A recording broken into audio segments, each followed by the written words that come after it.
পটুয়াখালীতে সবজির সরবরাহ বাড়ায় পাইকারি বাজারে কমেছে দাম। সপ্তাহের ব্যবধানে প্রকারভেদে প্রতি কেজিতে কমেছে ৫ থেকে ৪০ টাকা পর্যন্ত। এ নিয়ে আরও জানাতে পটুয়াখালীর কলাপাড়া পাইকারি সবজি বাজার থেকে যুক্ত হচ্ছেন জসিম পারভেজ। জসিম, জানাবেন সবজির দাম কত টাকা পর্যন্ত কমেছে, কোন সবজির দাম কেমন দেখছেন?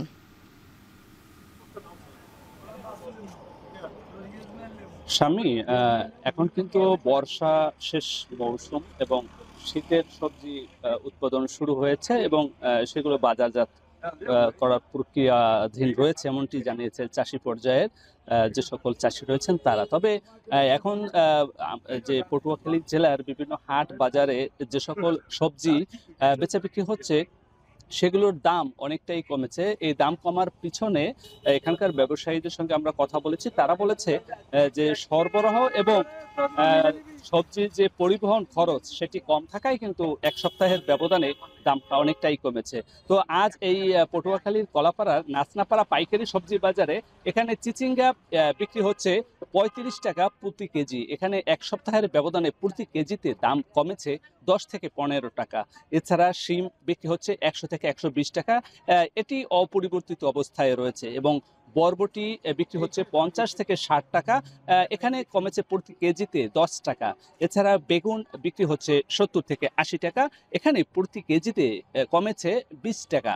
এছাড়া করলা সেগুলো বিক্রি হচ্ছে ৪৫ থেকে ৫০ টাকা, এখানে প্রতি কেজিতে কমেছে ২০ টাকা। এছাড়া ঢেঁড়স বিক্রি হচ্ছে ৪০ থেকে ৫০ টাকা, ১০ টাকা কমেছে। পেঁপে বিক্রি হচ্ছে ২৫ থেকে ৩০ টাকা, ১৫ টাকা কমেছে প্রতি কেজিতে। এছাড়া গাড়ি তরকারি সেগুলো বিক্রি হচ্ছে ২৫ থেকে ৩০ টাকা, ১০ টাকা কমেছে প্রতি কেজিতে। শসা বিক্রি হচ্ছে ৩৫ থেকে ৪০ টাকা, ৫ টাকা কমেছে প্রতি কেজিতে। এছাড়া গাজর বিক্রি হচ্ছে ১২০ থেকে ৩০ টাকা, ৪০ টাকা কমেছে প্রতি কেজিতে। এছাড়া টমেটো বিক্রি হচ্ছে ১২০ থেকে ১৩০ টাকা, ১০ টাকা কমেছে। মিষ্টি কুমড়া বিক্রি হচ্ছে ৪০ থেকে ৫০ টাকা, অপরিবর্তিত অবস্থায় রয়েছে। তবে ১০ থেকে ২০ টাকা দাম বেড়েছে কাঁচা মরিচের, তা বিক্রি হচ্ছে ১৫০ থেকে ১৬০ টাকা।